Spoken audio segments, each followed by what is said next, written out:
P block elements, इसमें सबसे पहले आता है ग्रुप 13, उनका कॉन्फ़िगरेशन होता है NH2 NP1। तो ये लिख लोगे सबका कॉन्फ़िगरेशन। ये नीचे ना सबसे लास्ट एलिमेंट का नाम क्या है? निहोनियम, जिसका एटॉमिक नंबर 113 होता है। कॉन्फ़िगरेशन लिखवाना सिखा रखा मैंने। रेडोन, फिर 5F में 14, 6D में 10, 7S में 2 और 7P में 1 हो जाएगा। ये एनसीईआरटी का ना थियोरी का डेटा है, मतलब इंट्रोडक्शन में जो होता है, ये कोई काम का नहीं है, कोई नहीं पूछेगा, बट फिर भी सारा नोट्स में लिखवा दिया ताकि आपको एनसीईआरटी अलग से ना पढ़नी पड़े। आइसोटोप ऑफ बोरोन 2 होते हैं, बोरोन 10 और बोरोन 11। 10 होता है 19% और 11 होता है 81%। ठीक। नेक्स्ट, बोरोन रेयर एलिमेंट है जो कि अर्थ में 0.0001% पाया जाता है बस। और बोरोन किससे ऑब्टेन किया जाता है? एक तो ऑर्थोबोरिक एसिड, एक बोरैक्स और कार्नाइट। तो इनके फॉर्मूले देख लेना एक बार। कार्नाइट का भूल सकते हो, एक बार ये रिमाइंड कर लेना, इसको हाईलाइट करके लिख लेना, है ना। नेक्स्ट, एल्यूमिनियम किससे ऑब्टेन होता है? बॉक्साइट Al2O3.2H2O और क्रायोलाइट Na3AlF6। तो ये ओर्स है, बोरोन और एल्यूमिनियम के हो जाएंगे याद। अर्थ में पाया जाने वाला सबसे ज्यादा पाया जाने वाला एलिमेंट, मोस्ट अबंडेंट, ऑक्सीजन उससे कम, सिलिकॉन उससे कम, aluminium most abundant metal aluminium. Next देखो, सेकंड पीरियड के एलिमेंट एनोमलस बिहेवियर शो करते हैं, यानी बाकी अपने ग्रुप मेंबर से different behaviour due to 4 reason है एनसीईआरटी में। सब small size, high EN, high charge by radius ratio और एब्सेंस ऑफ वैकेंट ऑर्बिटल। क्या क्या आते हैं एग्जांपल? जैसे 4 बॉन्ड बनाएंगे, बाकी 5-6 बॉन्ड भी बनाते हैं। कोवलेंट कंपाउंड बनाएंगे क्योंकि इनका चार्ज बाय रेडियस रेशियो ज्यादा होता है, पोलराइजेशन ज्यादा होगा, और इनका स्टेबल 2p-2p बॉन्ड बनता है। जैसे carbon carbon carbon double bond, triple bond, आपस में भी एक दूसरे के साथ, है ना, खुद के साथ भी। तो ये बनाएंगे 2p-2p बॉन्ड, स्टेबल होगा, है ना। जबकि दूसरे बनाते हैं d-pi या d-pi-p जो कि कम स्टेबल होता है। Next, very very important, boron family के इस पेज से हर साल एग्जाम में क्वेश्चन पूछे जाते हैं। क्या है? सबसे पहला size, atomic size down the group बढ़ता है, लेकिन एल्यूमिनियम गैलियम से बड़ा होता है ड्यू टू ट्रांजिशन कॉन्ट्रैक्शन। बाकी और क्या करोगे? डाउन द ग्रुप साइज बढ़ेगा। तो बोरोन से बड़ा गैलियम, गैलियम से बड़ा एल्यूमिनियम, एल्यूमिनियम से बड़ा इंडियम और इंडियम से बड़ा थैलियम। कुछ लोग बोलते हैं कि थैलियम छोटा होता है इंडियम से, छोटा नहीं होता। हालांकि थैलियम का साइज जितना होना चाहिए था लेस देन एक्सपेक्टेड आता है due to lanthanoid contraction, but छोटा नहीं होगा, ध्यान रखना। और आयोनिक साइज की बात अगर करें तो डाउन द ग्रुप क्या होगा? आयोनिक साइज बढ़ेगा without any exception. +1 oxidation state में भी बढ़ेगा। आयोनाइजेशन एनर्जी एल्यूमिनियम से ज्यादा गैलियम की होती है due to transition contraction, thallium की ज्यादा होती है इंडियम से ड्यू टू लेंथेनॉइड कॉन्ट्रैक्शन। सबसे ज्यादा किसकी? बोरोन उससे कम, गैलियम उससे, सॉरी, बोरोन से कम, थैलियम उससे कम, गैलियम उससे कम, एल्यूमिनियम उससे कम, इंडियम। इधर आ जाओ, इलेक्ट्रो, बस ये इंपॉर्टेंट था, इलेक्ट्रोनेगेटिविटी बस पढ़ लेना एक बार। डाउन द ग्रुप जाएंगे तो बढ़ती है जनरली, और सबसे ज्यादा बोरोन की होती है। ठीक, एक्सेप्शनल को आती है इनकी electronegativity, density down the group बढ़ेगी। मेल्टिंग पॉइंट इनके काफी वेरी कर रहे हैं। सबसे ज्यादा बोरोन का होता है 2453 kelvin due to covalent polymeric structure, और गैलियम का होता है 303 सबसे कम। रूम मतलब समर डेज में लिक्विड होता है, और ये अपनी लिक्विड स्टेट 2676 केल्विन तक रिटेन करता है, इसलिए इसको हाई टेम्परेचर पे वो थर्मोमीटर में यूज किया जाता है। Next, oxidation state. देखो, जो भी पी ब्लॉक के एलिमेंट है डाउन द ग्रुप जाएंगे उनकी लोअर ऑक्सीडेशन स्टेट की स्टेबिलिटी बढ़ती है। कितनी lower? +2 unit less than there normal oxidation state या ग्रुप ऑक्सीडेशन स्टेट। ठीक, जैसे बोरोन फैमिली में +3 की बजाय +1, कार्बन फैमिली में +4 की बजाय +2 एंड सो ऑन, इस टाइप से। ठीक, ऐसा क्यों होता है? ऐसा होता है इनर्ट पेयर इफेक्ट के कारण। इनर्ट पेयर इफेक्ट क्या होता है? पी ब्लॉक के एलिमेंट में 5th और 6th पीरियड एलिमेंट में जो इनर सेल्स है उसमें इलेक्ट्रॉन कहां भरे जाते हैं? डी एंड एफ सब सेल में, जिनकी शिल्डिंग कम होती है और इफेक्टिव न्यूक्लियर चार्ज ज्यादा होता है। तो जो एनएस के इलेक्ट्रॉन्स है वो रिएक्शंस में पार्टिसिपेट करने से मना कर देते हैं, और बाकी बचा हुआ एनपी के इलेक्ट्रॉन निकाल लिए, जो पेयर बचा वो इनर्ट हो जाता है। This is known as inert pair effect. तो रिजल्ट क्या आएंगे? देखो, बोरोन फैमिली में लास्ट के 2 एलिमेंट इंडियम और थैलियम, ठीक, और इसमें टिन और लेड, ये ऐसे कर लोगे तो बोरोन फैमिली में डाउन द ग्रुप क्या? +3 ऑक्सीडेशन स्टेट की स्टेबिलिटी कम हो रही है और +1 की बढ़ रही है। कार्बन फैमिली में +4 की घट रही है, +2 की बढ़ रही है। ध्यान रखना, 5th और 6th पीरियड के सारे एलिमेंट +2 लोअर ऑक्सीडेशन स्टेट, +2 से कम करके वो लोअर ऑक्सीडेशन स्टेट बनाओ, वो ज्यादा स्टेबल होगी। एक्सेप्ट एसएन, एसएन पे इनर्ट पेयर इफेक्ट काम नहीं करता। सुनील नैन सर के नाम से याद कर लो, सुनील नैन पे कोई इफेक्ट काम नहीं करता। कर लोगे? ये सारे लिख दिए मैंने पूरे पी ब्लॉक के। अच्छा जैसे इंडियम +3 में स्टेबल है, सॉरी +1 में, थैलियम भी +3 में, +1 में, और लेड भी +2 में। तो ये क्या, दो दो इलेक्ट्रॉन लेके अपनी लोअर ऑक्सीडेशन स्टेट में जाएंगे, तो इनकी हायर ऑक्सीडेशन स्टेट में किसका काम करेंगे? InCl3 है, TlCl3 है, PbCl4 है, किसका काम करेंगे? ऑक्सीडाइजिंग एजेंट का। गैलियम +1 से +3 में जाता है, Sn+2 से +4 में जाता है, वो किसका काम करेगा? रिड्यूसिंग एजेंट का काम करेंगे। तो गैलियम और Sn2+ का सोल्ट जो है रिड्यूसिंग एजेंट का काम करेंगे। IIT का क्वेश्चन आपके सामने कर लोगे। नेक्स्ट,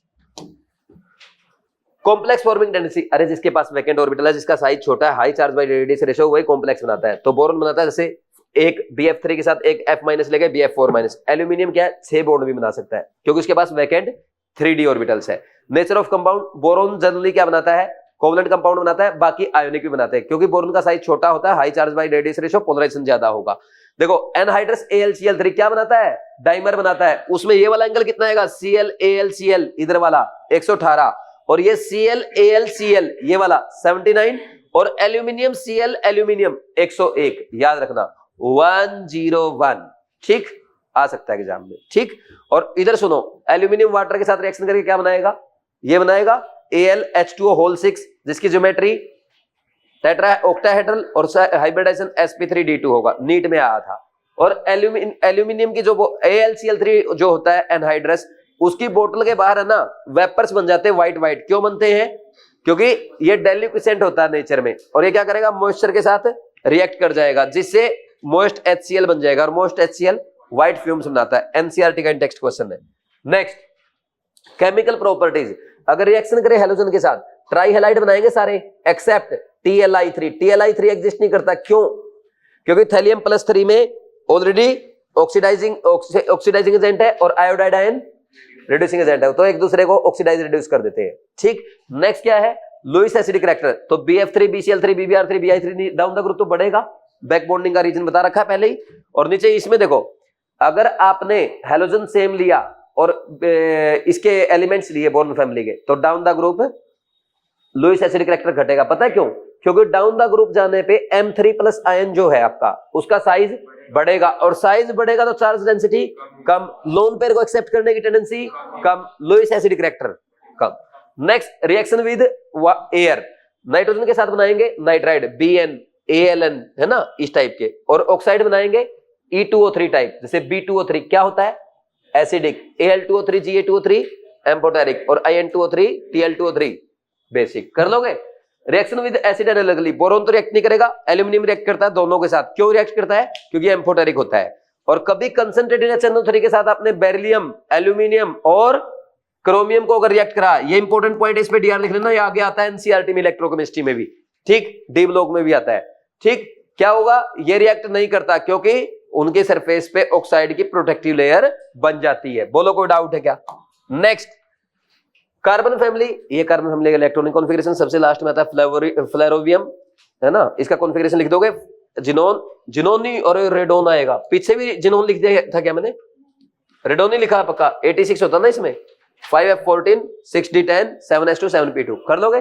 कार्बन के 3 आइसोटोप 12 13 14, 14 है रेडियोएक्टिव, उसकी हाफ लाइफ है 5770 साल। अच्छा, लेड का और बताओ, गैलेना PbS, और टिन का कैसिटेराइट SnO2।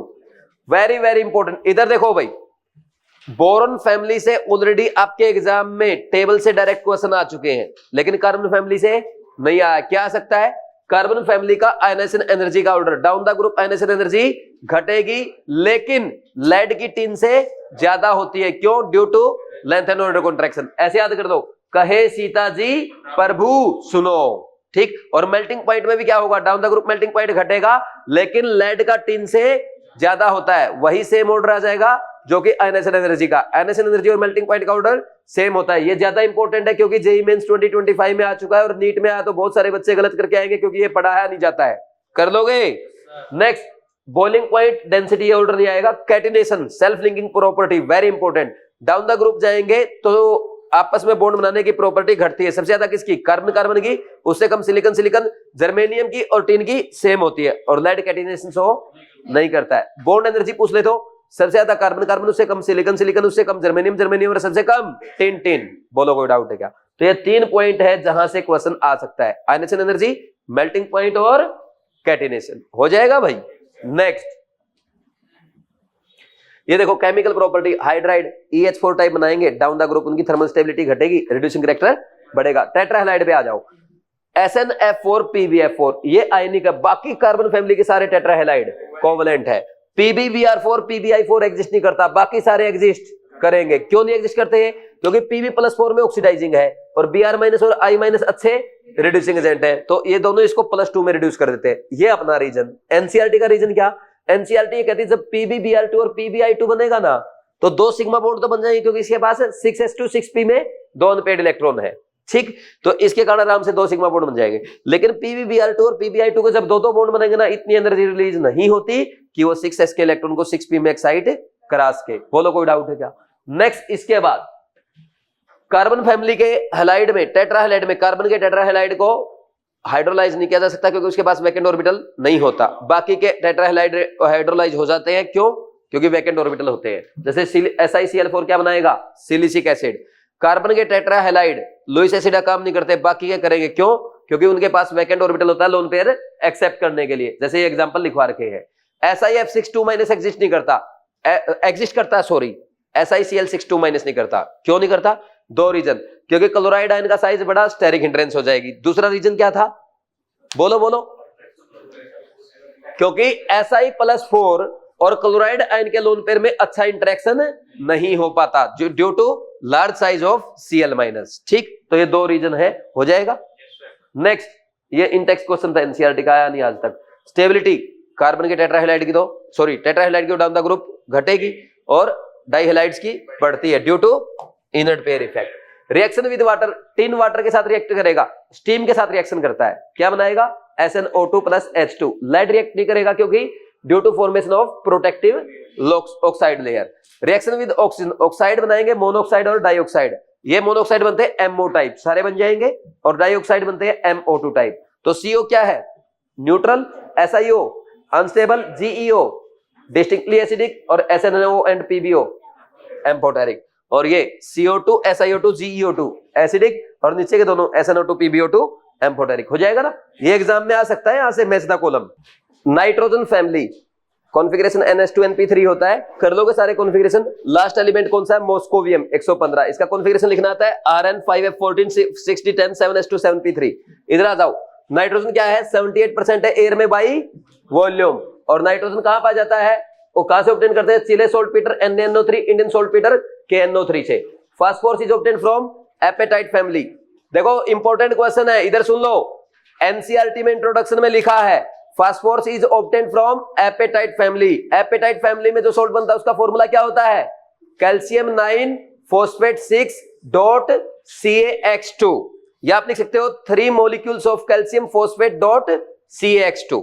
जेईई मेंस ने फॉर्मूला पूछा था इस फॉर्मेट में, नीट में आ सकता है। ठीक, यहां पे X क्या हो सकता है? फ्लोरीन, क्लोरीन और OH।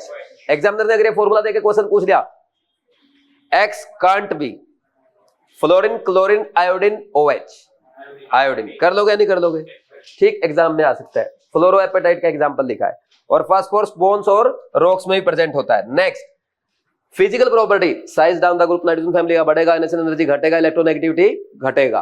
ठीक, मेटालिक कैरेक्टर, नाइट्रोजन फास्फोरस में नॉन मेटल है, आर्सेनिक एंटीमनी मेटलॉइड है, और बिस्मथ क्या है? मेटल है। अच्छा, एक आयनेशन एनर्जी ग्रुप 15 एलिमेंट की ग्रुप 16 एलिमेंट से ज्यादा होती है, क्यों?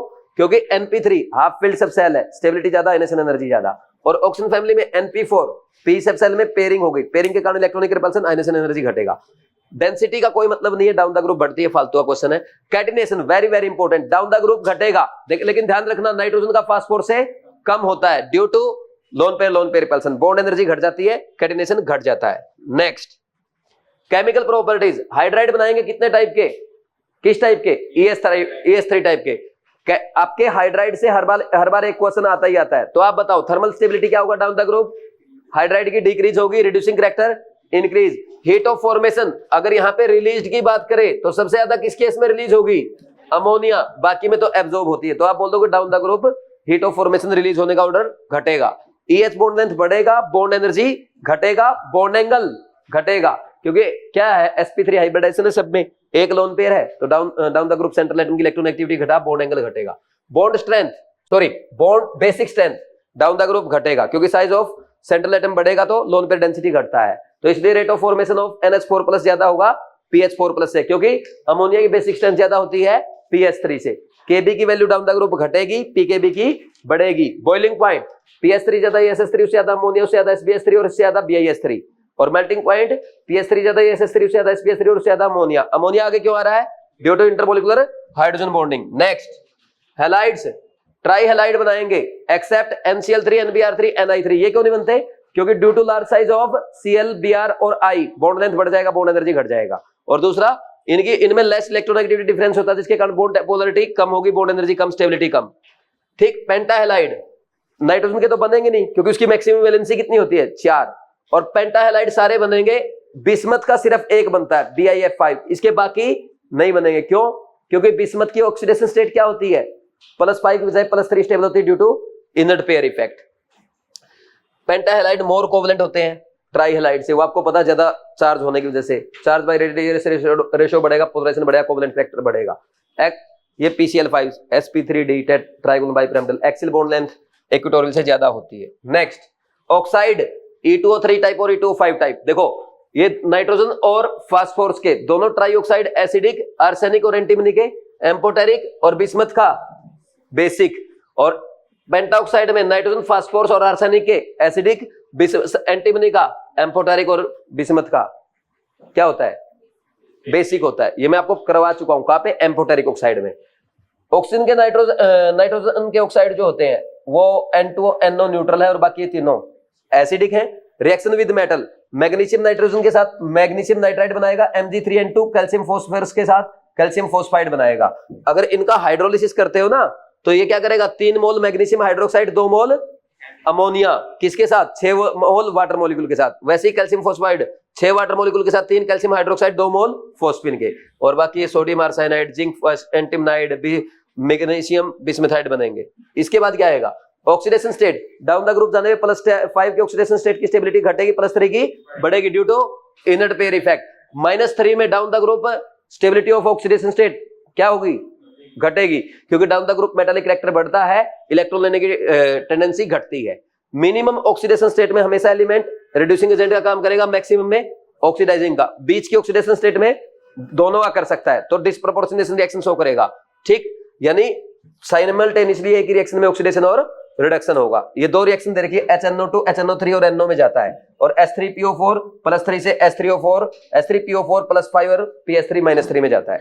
ठीक, ये एक NCERT का टेक्स्ट क्वेश्चन है। R3PO एग्जिस्ट करता है, लेकिन R3NO नहीं करता, क्योंकि नाइट्रोजन 5 बॉन्ड नहीं बना सकता, क्योंकि उसकी वैलेंसी कितनी होती है? Covalency 4। Assertion correct, reason correct, correct explanation है। नेक्स्ट ऑक्सीजन फैमिली के इलेक्ट्रॉनिक कॉन्फ़िगरेशन। ऑक्सीजन सबसे ज्यादा मोस्ट अबंडेंट एलिमेंट है अर्थ क्रस्ट का, फिर सिलिकॉन, फिर एल्यूमिनियम। और ऑक्सीजन क्या है? 46.6% प्रेजेंट है अर्थ क्रस्ट में, 20.9% है by volume in air. Sulphur obtain होता है जिप्सम से, CSO4.2H2O, epsom salt MgSO4.7H2O, barite BSO4, galena lead sulphide होता है, जिंक सल्फाइड है ना ZnS, कॉपर पायराइट CuFeS2। इसमें देखो +2 और यार इसका फॉर्मूला Cu2Fes तो नहीं होता, एक बार चेक करना कॉपर पायराइट का, नेट पे चेक करना। सिलेनियम ऑब्टेन होता है मेटल सिलेनाइड से, टेलुरियम होता है मेटल टेलुराइड से, और polonium is decay product of uranium and thorium. क्या आया? सही है ना मेरा? तो इन दोनों में ये +2 में है और ये -2 में होता है। ठीक है, पता आपको? Next physical property, down the group size बढ़ेगा, एनएसएन एनर्जी और इलेक्ट्रोनेगेटिविटी घटेगा, इलेक्ट्रॉन एफिनिटी भी घटेगा, लेकिन ऑक्सीजन की सबसे कम होती है। कैटेनेशन देखो, कार्बन फैमिली में डाउन द ग्रुप घटेगा, नाइट्रोजन फैमिली में भी घटेगा, लेकिन फास्फोरस से पीछे नाइट्रोजन आ जाएगा, और ऑक्सीजन अपनी फैमिली में 2 स्टेप पीछे चला जाएगा, क्योंकि नाइट्रोजन में 1 लोन पेयर है, 1 स्टेप पीछे, ऑक्सीजन 2 स्टेप पीछे, क्योंकि 2 लोन पेयर है। क्योंकि नाइट्रोजन और ऑक्सीजन का स्मॉल साइज होता है, जिसके कारण लोन पेयर रिपल्सन बढ़ जाएगा, कैटेनेशन घट जाएगा। Hydrides, thermal stability down the group घटती है और रिड्यूसिंग कैरेक्टर बढ़ता है, हीट ऑफ फॉर्मेशन घटेगा, बॉन्ड लेंथ बढ़ेगा, बॉन्ड एनर्जी घटेगा, बॉन्ड एंगल घटेगा। Acidic strength down the group बढ़ेगी, इजिली EH बॉन्ड टूट जाएगा ना, और K वैल्यू बढ़ेगी, PK वैल्यू घटेगी। Boiling point melting point down the group घटेगा, लेकिन exceptionally boiling point melting point water का ज्यादा होता है due to intermolecular hydrogen bonding. ये पूछ रहा है नाइट्रोजन की कोवैलेंसी 4 क्यों? अरे नाइट्रोजन सेकंड पीरियड का एलिमेंट है, सेकंड पीरियड का एलिमेंट मैक्सिमम 4 बॉन्ड बना सकता है। पहले दिन से पढ़ा रहा हूं तुम्हें ये बात, मैंने बोल रखा है मेरे लेक्चर को ध्यान से पढ़ा करो, सारे कनेक्टेड है, एक भी चीज आगे नहीं भागेगी। अगर तुमने पिछला पढ़ा है, तुम पिछला पढ़ते नहीं हो। ऑक्साइड्स, ये ऑक्साइड्स बनेंगे, ये मोनोऑक्साइड, डाइऑक्साइड, ट्राइऑक्साइड, ठीक। ये SO2, SeO2, TO2, ये एसिडिक स्ट्रेंथ का ऑर्डर है। डाउन द ग्रुप जाएंगे, मेटालिक स्ट्रेंथ, मेटालिक कैरेक्टर बढ़ता है तो एसिडिक स्ट्रेंथ ऑफ ऑक्साइड घटेगा, बेसिक स्ट्रेंथ बढ़ता है। और सल्फर के ऑक्साइड में ऑक्सीडेशन स्टेट बढ़ेगी तो एसिडिक स्ट्रेंथ बढ़ेगी। Reducing character very very important, आज तक NEET, JEE mains, AIIMS, IIT कहीं क्वेश्चन नहीं आया है। SO2 सबसे ज्यादा रिड्यूसिंग है, उससे कम SeO2, उससे कम TeO2। सल्फर क्या करेगा, +4 से +6 में जाएगा, 2 इलेक्ट्रॉन दे देगा, रिड्यूसिंग एजेंट का काम करेगा। लेकिन टेलुरियम ऐसा नहीं करता है, क्योंकि टेलुरियम +4 में ज्यादा स्टेबल होता है +6 से, due to inert pair effect. इसलिए SO2 तो रिड्यूसिंग होता है और TeO2 ऑक्सीडाइजिंग होता है, क्योंकि TeO2 में टेलुरियम क्या है, मैक्सिमम ऑक्सीडेशन स्टेट +6 की बजाय +4 शो करेगा due to inert pair effect, ठीक। इसलिए वो इलेक्ट्रॉन लेगा +4 में, ना कि देगा। अब असर्शन रीजन पढ़ो, SO2 is oxidising and TeO2 is reducing, गलत लिख दिया। रीजन पढ़ो, sulphur is more electronegative than tellurium, सही है ना, रीजन सही है, असर्शन रॉन्ग है। नेक्स्ट, हैलाइड्स डाई हैलाइड होते हैं, SF2TCl2, sp3 hybridisation, geometry tetrahedral shape होगा, टेट्रा हैलाइड हो गया SF4 टाइप, सीसो शेप है, trigonal bipyramidal geometry, sp3d hybridisation है। हेक्सा हैलाइड का sp3d2 और octahedral geometry, octahedral shape. Stability fluorides की ज्यादा होती है, उससे कम क्लोराइड की, उससे कम ब्रोमाइड की, उससे कम आयोडाइड की, क्योंकि फ्लोराइड्स क्या करेंगे, मोर पोलर बॉन्ड बनाएंगे, ठीक। मोनोहैलाइड एग्जिस्ट एज डाइमर, ये क्या करेंगे, डिस्प्रोपोर्शनेशन में जाएंगे। मोनोहैलाइड जैसे SF नहीं बनेगा, S2F2 बनेगा, SeCl नहीं बनेगा, Se2Cl2 बनेगा, और Se2Cl2 +1 से +4 में जा रहा है और 0 में जा रहा है, ये हो गया इसका डिस्प्रोपोर्शनेशन। हैलोजन फैमिली कॉन्फ़िगरेशन होता है NH2NP5, लिख लोगे सबका।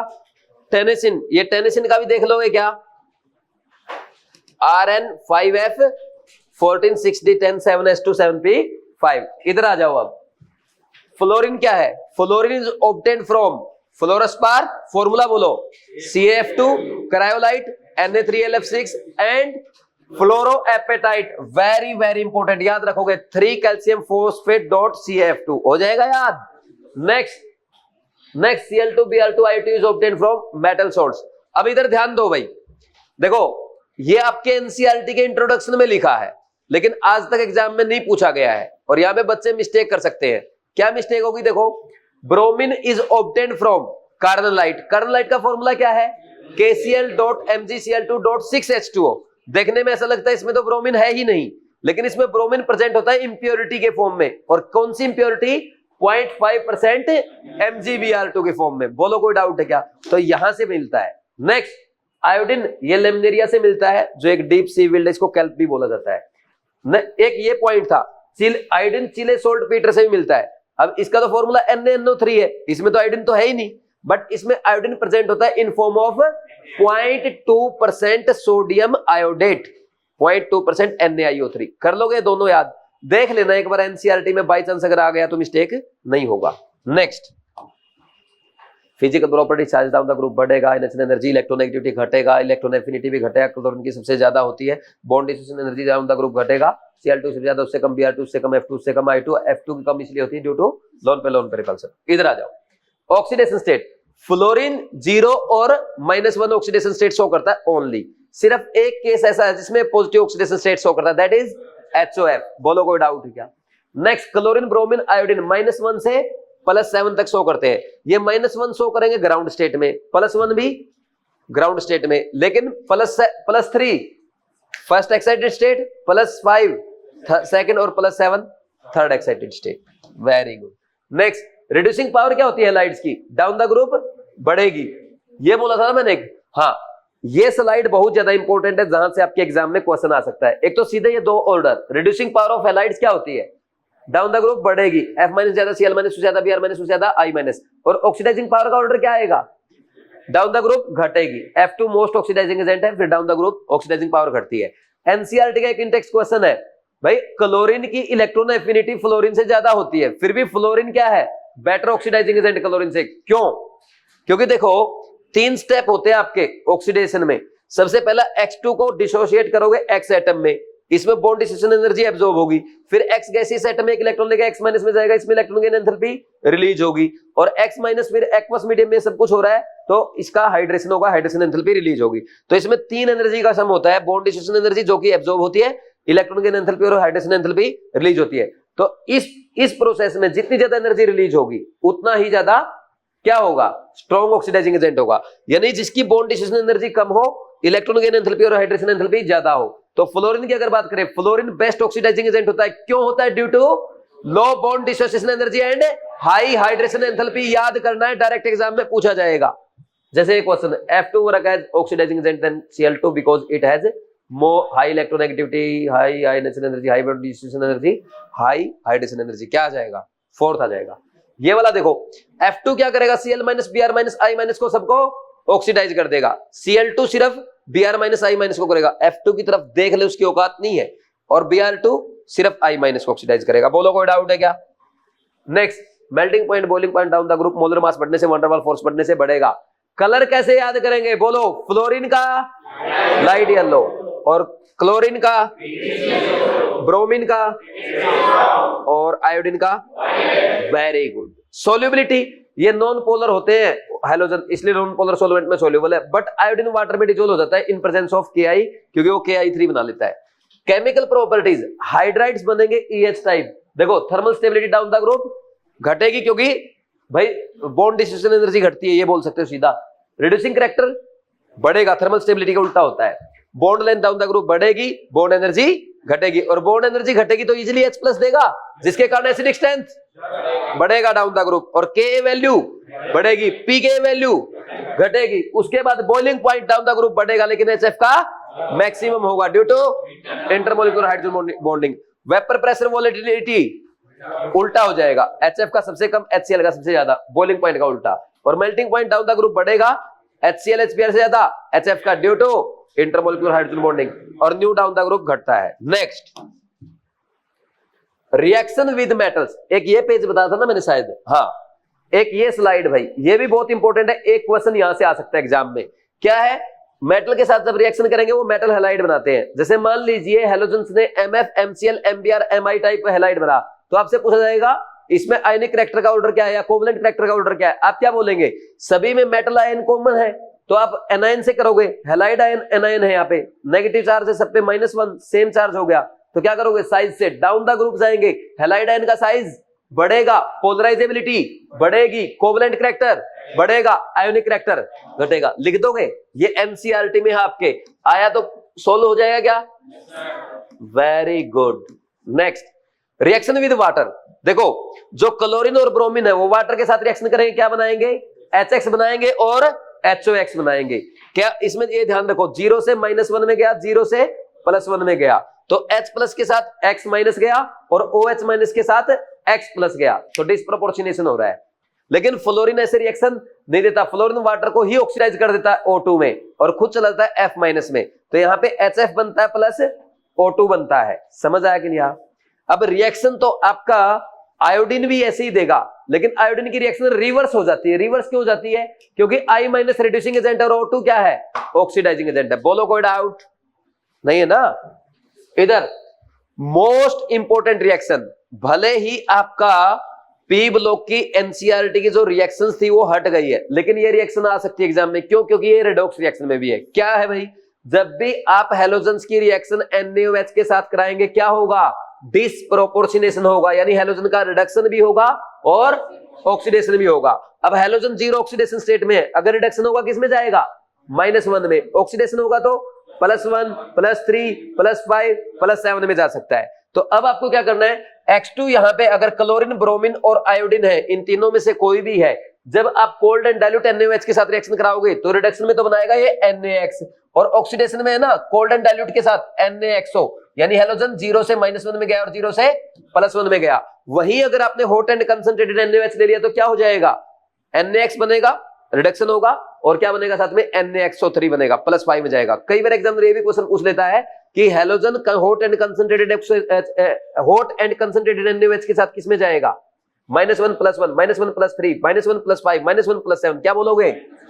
-1 +5। और कोल्ड एंड डाइल्यूट के साथ -1 +1 हो जाएगा। फ्लोरीन वाला देख लेना बस, कोल्ड एंड डाइल्यूट के साथ NaF तो दोनों बनेगा, है ना, OF2 बनेगा और वाटर, और हॉट एंड कंसंट्रेटेड के साथ O2 बनता है। बस देख लेना एक बार। ऑक्साइड्स, ऑक्सीजन के तो फ्लोराइड्स बनते हैं, ये क्लोरीन के, ये ब्रोमीन के, आयोडीन के। ब्रोमीन के लेस स्टेबल होते हैं, ज्यादा रिएक्टिव होते हैं, और आयोडीन के इनसोल्युबल डिकम्पोज ऑन हीटिंग। ये इंपॉर्टेंट नहीं, इंपॉर्टेंट क्या है? इंपॉर्टेंट है ऑक्साइड्स की स्टेबिलिटी। आयोडीन का सबसे ज्यादा स्टेबल, उससे कम क्लोरीन का, उससे कम ब्रोमीन का। आयोडीन का ऑक्साइड स्टेबल क्यों है? Due to electronegativity difference, bond polarity ज्यादा होगी तो बॉन्ड स्ट्रेंथ ज्यादा होगी तो स्टेबिलिटी ज्यादा। क्लोरीन और ब्रोमीन में क्लोरीन ऑक्साइड ज्यादा स्टेबल क्यों है? क्योंकि वहां पे 2p पाई 3d पाई बॉन्ड बनेगा, जो कि ब्रोमीन के 2p पाई 4d पाई बॉन्ड से ज्यादा स्टेबल है। नेक्स्ट, O2F2 क्या करता है? प्लूटोनियम को ऑक्सीडाइज करता है किसमें? PuF6 में। इसलिए किसको इसमें यूज किया जाता है? It is used to remove plutonium as PuF6 from spent nuclear fuel. I2O5 is used in estimation of CO during quantitative analysis, और stability of oxide higher oxide की ज्यादा होती है। चलो नेक्स्ट करो भाई। Reactions of interhalogen, reaction of halogen compound with other halogen. Halogen interhalogen compound कैसे बनते हैं? XX-3, XX-5, XX-7। यहाँ पे X जो है वो लार्ज है और लेस इलेक्ट्रोनेगेटिव है, और X- स्मॉल है और मोर इलेक्ट्रोनेगेटिव है। बड़ा सेंट्रल एटम है, छोटा साइड एटम है। कैसे ध्यान रखोगे? अरे साइड में बड़ा एटम आ गया, स्टेरिक हिंड्रेंस नहीं हो जाएगी? आप सोचो IF7 सही है या FI7 सही है? सिंपल। नेक्स्ट, ग्राउंड स्टेट में तो क्या बनेगा? XX- बनेगा, फर्स्ट एक्साइटेड स्टेट में XX-3 बनेगा, sp3d और T शेप आएगा। ये भी पूछता है एग्जामिनर कई बार इनका हाइब्रिडाइजेशन। और सेकंड में sp3d2 बनेगा, स्क्वायर पिरामिडल बनेगा, और ये XX-5 बनता है। XX-7 बनेगा आपका थर्ड एक्साइटेड स्टेट में, और sp3d hybridisation pvp pentagon bipyramidal. ये याद करने की जरूरत नहीं है। फिर इसके बाद एक पॉइंट बताता मैंने याद करने वाला प्रॉपर्टीज में, ये सारे सॉलिड या लिक्विड होते हैं एक्सेप्ट ClF, जो कि क्या है? गैसियस, और ये कोवलेंट और डायमैग्नेटिक भी होते हैं। फिर इनकी रिएक्शंस, ये सबसे इंपॉर्टेंट पार्ट है भाई। ये आपके एनसीईआरटी में थियरी में लिख रखा, उसने ऐसे रिएक्शंस नहीं लिख रखी। एग्जामिनर चाहे तो आपसे रिएक्शन पूछ सकता है, रिएक्शन देके मैचदा कॉलम करा सकता है, या यहाँ पे ये लिख देगा कि वाटर के साथ रिएक्शन कर रहे हैं इंटरहैलोजन कंपाउंड, तो बताओ कौन सा ऑक्सो एसिड बनेगा, या ऑक्सो एसिड जो बनेगा उसका कंजुगेट एनायन क्या बनेगा? कर लोगे? कैसे याद रखना? देखो यहाँ पे XX- है, हर जगह X- क्या है? माइनस में है, तो वाटर के साथ वो तो जाएगा हर जगह HX- में, यानी X- -1 में ही रहेगा। बाकी सेंट्रल एटम की जो ऑक्सीडेशन स्टेट है वही वाटर के साथ रिएक्शन करने में आपका ऑक्सो एसिड में आएगी। तो X यहाँ पे +1 में HOX +1 हुआ, X यहाँ पे +3 में HOXO हुआ, ठीक। तो इसमें +3, X +5 में HOXO2, X +7 में HOXO3। Hypohalous acid, halous acid, halic acid, perhalic acid कर लोगे? इसका बनेगा हाइपोहेलाइट आयन, इसका हेलाइट आयन, इसका हेलिट, इसका परहेलिट। रिएक्टिविटी, इंटरहैलोजन कंपाउंड की रिएक्टिविटी हैलोजन से ज्यादा होती है क्योंकि इनका बॉन्ड वीक होता है, लेकिन फ्लोरीन इनसे भी ज्यादा रिएक्टिव होता है। क्यों? उसकी बॉन्ड डिस्ट्रीब्यूशन एनर्जी कम होती है। असर्शन रीजन आया था नीट में, ICl ज्यादा रिएक्टिव किससे? I2 से। क्यों? क्योंकि इसका वीकर बॉन्ड होता है I2 से। Assertion correct, reason correct, correct explanation. NCERT and next question था। ClF3 और BrF3 को किसमें यूज किया जाता है? In production of UF6 in enrichment of U235। 3ClF3 uranium के साथ रिएक्शन करेगा, UF6 बनाएगा और 3ClF बनाएगा। इंपॉर्टेंट रिएक्शन है, याद करनी है। पॉलीहैलाइड I2Br2Cl2 तो बनाते हैं I3- Br3- और Cl3-। फ्लोरीन नहीं बनाता, क्यों?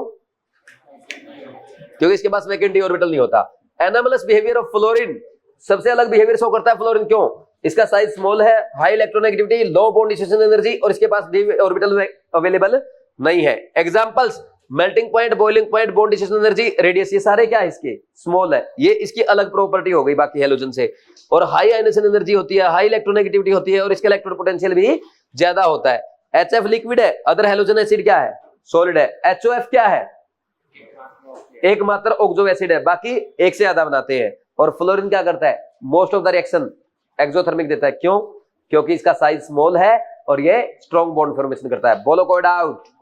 बस ये पढ़ लेना जाके, ना एनसीईआरटी और ना ही आपको क्वेश्चन प्रैक्टिस करना। थैंक यू भाई। इनर्ट गैसेस, सबको पता कॉन्फिगरेशन NH2NP6 होता है, बस हीलियम का ध्यान रखना, वो 1s2 होता है, बाकी तुम्हें आता ही है। अब इसमें ना वैसे तो इनर्ट गैसेस में कोई ऐसा क्वेश्चन अब बचा नहीं है जो आपसे पूछा जाए। स्ट्रक्चर आ सकते हैं जिनोन के, है ना? और जिनोन के जो कंपाउंड बनते हैं XeO4, XeO3, XeO3F2, XeO2F2, XeOF4, वो हम केमिकल बॉन्डिंग में कर चुके हैं। फिर भी एक दो पॉइंट जो अगर एग्जामिनर रिस्की है या एग्जामिनर टफ क्वेश्चन बनाना चाहता है आपसे पूछ सकता है, ये 2 पॉइंट आपके सामने लिखे तो ये आ सकते हैं। पहला क्या है, radon is a decay product of radium. अगर रेडोन में से आप हीलियम निकाल देंगे ना, क्या बच जाएगा, नहीं सॉरी, रेडियम में से हीलियम निकाल देंगे, रेडोन बच जाएगा, ठीक है। और ऑर्गेनोसोन कैसे बनेगा, by collision of californium and calcium 48, calcium 48 है, ध्यान रखना। तो क्या बन गया, ऑर्गेनोसोन बन गया। ध्यान रखना कितने न्यूट्रॉन निकले हैं, 3, बस ये करना है और कुछ नहीं, फालतू है। हीलियम, नियोन उसमें पाए जाते हैं आपके जो क्या बोलते हैं रेडियोएक्टिव मिनरल्स है, pitchblende, monazite, cleveite, not important. ये इस पेज में कुछ भी इंपॉर्टेंट नहीं, छोड़ दो इसको, क्या करोगे इसका रिवीजन, कुछ भी इंपॉर्टेंट। नेक्स्ट केमिकल प्रॉपर्टीज, इसमें एक ही लाइन इंपॉर्टेंट है, जो आपकी इनर्ट गैसेज होती है वो लीस्ट रिएक्टिव होती है due to stable configuration, high ionisation energy, positive electron gain enthalpy. And Neil Bartlett थे एक साइंटिस्ट, उन्होंने 1962 में एक कंपाउंड डिस्कवर किया था O2PTF6। उसका कलर कैसा होता है, रेड कलर होता है। उसमें ऑक्सीजन की ऑक्सीडेशन स्टेट कितनी है, +½ और पीटी की +5। तो यहां से उन्होंने स्टडी किया कि जो O2 की आयोनाइजेशन एनर्जी होती है उतनी आयोनाइजेशन एनर्जी लगभग जिनोन की होती है, दोनों की इक्विवेलेंट है। नेक्स्ट, तो इसके बाद इन्होंने क्या किया, पहला कंपाउंड डिस्कवर किया था किसका, जिनोन का, जिसका फॉर्मूला बना था XCPTF6। इसमें जिनोन की ऑक्सीडेशन स्टेट क्या होती है, +1, और ये भी कैसा है, रेड कलर का है। इसके अलावा ना KrF2 बनता है, RnF2 बनता है। हीलियम, नियोन, आर्गन का कोई कंपाउंड आज तक नोन नहीं है, बस। अब next is allotropes of carbon. Allotrope 2 type के होते हैं, एक तो क्रिस्टलाइन और दूसरा अमरफस। क्रिस्टलाइन इंपॉर्टेंट है, ग्रेफाइट, डायमंड एंड कार्बन 60। ये Coke, charcoal, lamp black important नहीं है। इनमें सबसे पहला क्रिस्टलाइन में ग्रेफाइट। ग्रेफाइट में कार्बन का हाइब्रिडाइजेशन क्या होता है, sp2, और ये इलेक्ट्रिसिटी कंडक्ट करता है due to presence of mobile pi electron, क्योंकि इसकी जो हेक्सागोनल शीट्स होती है ना, उन पे हर कार्बन के पास एक अनपेयर्ड इलेक्ट्रॉन है, वो क्या करता है, एक लेयर से दूसरी लेयर पे जाता रहता है, जिसके कारण ये इलेक्ट्रिसिटी कंडक्ट करता है। और साथ ही साथ ये लेयर्स क्या है, एक दूसरे पे क्या करती है, स्लिपरी होती है, और स्लिपरी होने के कारण ये किसके काम आती है, ल्यूब्रिकेंट के काम आती है। तो ऐसी मशीन्स जो हाई टेम्परेचर पे काम करती है, उनमें ये लुब्रिकेंट का काम करता है, क्योंकि ग्रीस और जो ऑयल है वो इवेपोरेट हो जाएगा हाई टेम्परेचर पे। तो वहां पे क्या यूज करते हैं, ग्रेफाइट यूज करते हैं, नीट में आ चुका है। डायमंड में कार्बन sp3 होता है, टेट्राहेड्रल यूनिट्स जुड़ी होती है। अगर कार्बन 60 की बात करें, जिसको बकेबोल या बकमिंस्टर फुलरिन कहते हैं, इसमें कार्बन का हाइब्रिडाइजेशन sp2 होता है, एरोमेटिक है, 20 हेक्सागन और 12 पेंटागन होते हैं। एक हेक्सागन को hexagon as well as pentagon surround करती है, जबकि पेंटागन को ओनली हेक्सागन सराउंड करती है। इससे बाहर क्वेश्चन एलोट्रोप्स ऑफ कार्बन से नहीं आएगा। नेक्स्ट क्या आएगा, एलोट्रोप्स ऑफ फास्फोरस। इसमें सबसे इंपॉर्टेंट है व्हाइट फास्फोरस। इसका फॉर्मूला होता है P4, फास्फोरस sp3 है, और इसमें 6 pp बॉन्ड है। ppp बॉन्ड एंगल कितना है, 60 डिग्री है, और ये पॉइजनस होता है, वाटर में इनसोल्यूबल है, CH2 में सोल्यूबल है, और वेरी वेरी इंपॉर्टेंट पॉइंट, ये अल्कली के साथ रिएक्शन देगा। कैसी रिएक्शन, डिस्प्रोपोर्शनेशन रिएक्शन। तो जब P4NaOH के साथ रिएक्शन करता है इन प्रेजेंस ऑफ वाटर, क्या बनता है, NaHH2PO2 बनेगा, साथ में PS3 बनेगा। तो फास्फोरस 0 से +1 में जाएगा और -3 में जाएगा। ये भी आपको याद करना, रिएक्शन आपके सामने लिखी है, ठीक। इसका इग्निशन टेम्परेचर कम होने के कारण जब इसको डार्क में रखा जाता है तो स्लो कंबशन के कारण ये चमकता हुआ नजर आता है। इस फिनोमेना को क्या कहा गया है, फॉस्फोरेसेंस या केमिल्यूमिनेसेंस, ठीक। नेक्स्ट, ये रेड फास्फोरस है, इसमें भी है ना P4 यूनिट जुड़ी होती है, एक पॉलीमेरिक स्ट्रक्चर बनता है, फास्फोरस sp3 हाइब्रिडाइज है। ब्लैक फास्फोरस में ऐसा हेक्सागोनल स्ट्रक्चर बनता है, इसकी 2 फॉर्म होती है। रेड फास्फोरस को 803 केल्विन पे हीट कर दो, अल्फा फॉर्म बनेगी। व्हाइट फास्फोरस को 473 केल्विन पे बीटा फॉर्म बनेगी। स्टेबिलिटी का ऑर्डर व्हाइट से ज्यादा रेड, रेड से ज्यादा ब्लैक, ये कोई इंपॉर्टेंट नहीं है। नेक्स्ट, इसके बाद एलोट्रोप्स ऑफ सल्फर की अगर बात करें, ये S8 क्राउन शेप होता है, sp3 हाइब्रिडाइजेशन है सल्फर का, ये चेयर फॉर्म है S6। H2 मॉलिक्यूल जो है वो वेपर फेज में एग्जिस्ट करता है हाई टेम्परेचर पे, लगभग 1000 केल्विन पे। और जैसे O2 पैरामैग्नेटिक होता है, वैसे ही H2 भी पैरामैग्नेटिक होता है due to presence of 2 unpaired electron in pi anti bonding molecular orbital. तो अगर आपसे पूछा जाए इसमें कितने अनपेयर्ड इलेक्ट्रॉन है, 2, इसका न्यू कितना हो जाएगा, 2.84। बस इतना करना, इससे बाहर नहीं आएगा। बाकी सल्फर 2 टाइप का होता है, rhombic sulphur, monoclinic sulphur, alpha form है, बीटा फॉर्म, रोम्बिक को येलो सल्फर भी कहते हैं। 369 से कम टेम्परेचर तो अल्फा फॉर्म स्टेबल होगी, और 369 से ज्यादा में बीटा फॉर्म स्टेबल होगी। ये एनसीईआरटी में लिख रखा है, इतने डिटेल में नहीं जाना है। इसके बाद आप क्या आते हैं, ऑक्सो एसिड ऑफ फास्फोरस, इसमें पी डबल बॉन्ड और पीओएच बॉन्ड प्रेजेंट होना चाहिए। फॉर्मूला याद करेंगे, स्ट्रक्चर अपने आप लिख लोगे तुम। देखो ऑर्थोफास्फोरस एसिड क्या फॉर्मूला होता है, नहीं सॉरी हाइपोफास्फोरस सबसे पहला, जिसको फोस्फेनिक एसिड भी कहते हैं। हाइपोफास्फोरस एसिड का फॉर्मूला होता है H3PO2, इसको फोस्फेनिक एसिड भी कहते हैं। इसमें कितने पीएच बॉन्ड होते हैं, 2 होते हैं। तो इसका ये क्या रिड्यूसिंग एजेंट का काम करेगा और ये मोनोबेसिक है, एक H+ देगा। नेक्स्ट है ऑर्थोफास्फोरस एसिड H3PO3, इसको फोस्फोनिक एसिड भी कहते हैं। इसके पास एक पीएच बॉन्ड, इसलिए रिड्यूसिंग एजेंट का काम करता है, डाइबेसिक है। पायरोफास्फोरस क्या करोगे, इसके 2 मॉलिक्यूल लो ऑर्थोफास्फोरस के, हीट करके वहां से पानी निकाल दो, बन जाएगा H4P2O5। This is pyrophosphorous acid. इसमें क्या है, पीओपी बॉन्ड प्रेजेंट होता है और ये भी रिड्यूसिंग एजेंट है, डाइबेसिक एसिड है। नेक्स्ट आता है ऑर्थोफॉस्फोरिक एसिड H3PO4, सब जानते हैं ट्राइबेसिक एसिड है। पायरोफॉस्फोरिक एसिड H4P2O7, ये आपका टेट्राबेसिक हो जाएगा क्योंकि इसमें हीट करके पानी निकालना है। और हाइपोफॉस्फोरिक एसिड जो बनेगा, जो आपका H4P2O7 बना, इसमें बीच में से ऑक्सीजन हटा दो, हाइपोफॉस्फोरिक एसिड बन गया। इसमें पीपी बॉन्ड होता है, ये भी टेट्राबेसिक है। नेक्स्ट इसके बाद मेटाफॉस्फोरिक एसिड होता है HPO3, ये स्ट्रक्चर आपके सामने, मोनोबेसिक एसिड है। जब इसकी ऐसी यूनिट जुड़ती जाएगी, ये बन जाएगा पॉलीमेटाफॉस्फोरिक एसिड। और इसके 3 मॉलिक्यूल जब साइक्लिक स्ट्रक्चर बनाते हैं, बनता है साइक्लोमेटाफॉस्फोरिक एसिड, जिसमें 3 पी डबल बॉन्ड O होते हैं, 3 POH बॉन्ड है, 3 POP बॉन्ड है, जो IIT एडवांस ने पूछा था।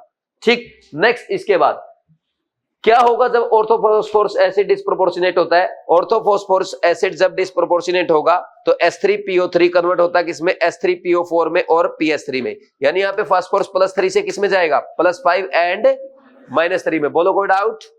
Next oxo acid of sulphur, पहला है इसमें SO bond and SOH bond होता है। सल्फ्यूरस एसिड H2SO3 है। ठीक, स्ट्रक्चर आपके सामने, डाइबेसिक एसिड है। थायोसल्फ्यूरस एसिड में इसमें ना एक ऑक्सीजन की जगह सल्फर लगा दो तो ये हो जाएगा H2SO2। इसका फॉर्मूला अगर लिखोगे क्या हो जाएगा, H2S2O2। बट इसमें S डबल बॉन्ड O नहीं है, इसलिए ये ऑक्सो एसिड नहीं है, क्योंकि इसमें S डबल बॉन्ड O नहीं होता। सल्फ्यूरिक एसिड H2SO4 सब जानते हैं। पायरोसल्फ्यूरिक एसिड को हीट कर दो, पानी निकल जाएगा, H2S2O7 ओलियम बन जाएगा। इसमें SOS बॉन्ड है, डाइबेसिक है। डाइथायोनिक एसिड क्या होता है, इसमें क्या करोगे, इसका ये ऑक्सीजन हटा दो, है ना, तो क्या बन जाएगा, डाइथायोनिक एसिड बन जाएगा, H2S2O6। इसमें SS बॉन्ड है, डाइबेसिक है। थायोसल्फ्यूरिक एसिड में H2SO4 में एक ऑक्सीजन हटाओ डबल बॉन्ड वाला, वहां सल्फर लगा दो, थायोसल्फ्यूरिक बन जाएगा, डाइबेसिक एसिड है। नेक्स्ट डाइथायोनस एसिड में ये H2S2O4 होता है, स्ट्रक्चर आपके सामने, इसमें SS बॉन्ड है, ये भी डाइबेसिक है। पर ऑक्सो मोनोसल्फ्यूरिक एसिड, ये आपका था सल्फ्यूरिक एसिड, तो इसमें परोक्सी लिंकेज बना दो, तो ये परोक्सो मोनोसल्फ्यूरिक एसिड हो जाएगा। कैरोज एसिड इसका नाम है। परोक्सो डाइसल्फ्यूरिक एसिड, इसका नाम मर्सल एसिड होता है। इसमें ना 2 सल्फ्यूरिक एसिड लिए, उनमें बीच में ना परोक्सी लिंकेज बना दो, दैट इज परोक्सो डाइसल्फ्यूरिक एसिड। ये पायरोसल्फ्यूरस एसिड होता है H2S2O5। इसका फॉर्मूला स्ट्रक्चर ध्यान से देख रहे होगा। इनमें से किसमें SS बॉन्ड है, वो स्ट्रक्चर आप पीछे से बना के देख सकते हो। Next oxo acids of halogen, hypohalous acid में +1 ऑक्सीडेशन स्टेट होती है, चारों बनाएंगे HOX टाइप। ठीक, हेलस एसिड ओनली कौन बनाएगा, क्लोरीन, HOClO, +3 ऑक्सीडेशन स्टेट होती है। हेलिक एसिड +5, तीनों बनाएंगे, HOF नहीं बनाएगा, वो फ्लोरीन नहीं बनाएगा क्योंकि वो एक ही बनाता है बस, ये तीनों बनाएंगे। पर हेलिक एसिड +7 ऑक्सीडेशन स्टेट है, तीनों बनाएंगे, फ्लोरीन का नहीं बनता। एसिडिक सेंस सबसे ज्यादा HOF की, उससे कम HOCl, उससे कम HOBr, उससे कम HOI, पहले ही बता चुका हूं। और जैसे जैसे नंबर ऑफ पाई बॉन्ड बढ़ेंगे, थर्मल स्टेबिलिटी बढ़ेगी, थर्मल स्टेबिलिटी बढ़ेगी, ऑक्सीडाइजिंग पावर घटेगी। बोलो कोई डाउट है क्या। ये था आपका पी ब्लॉक।